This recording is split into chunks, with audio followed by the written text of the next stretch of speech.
Dans les deux leçons précédentes, nous avons vu les bases de la syntaxe HTML. Maintenant, nous allons passer aux bases du langage de feuille de style CSS.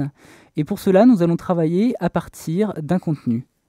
Donc, nous allons reprendre un contenu fictif, donc du faux texte, généré sur le site lipsum.com.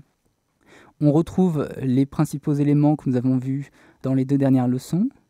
Et une petite nouveauté, tout en haut de notre code, nous avons ici un commentaire HTML.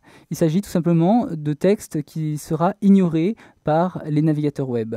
Cela nous permet de mettre des indications dans notre code HTML sans se soucier de ce que cela donnera dans les navigateurs, vu que les navigateurs ignoreront ce texte.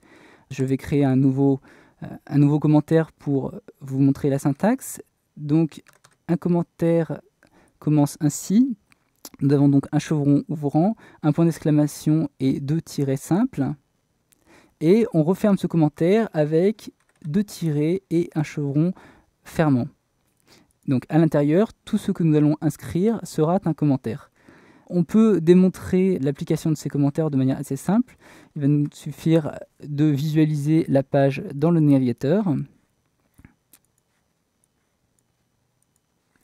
Donc on remarque que notre commentaire en haut de page n'est pas affiché.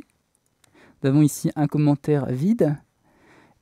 Et si j'utilise ce commentaire, la syntaxe de commentaire, pour commenter tout le code du reste de la page, donc on voit ici que mon éditeur de code m'indique par une mise en forme spéciale que tout ceci sera considéré comme un commentaire. Je vais sauvegarder ma page, et quand je visualise ma page, une portion énorme de contenu vient de disparaître.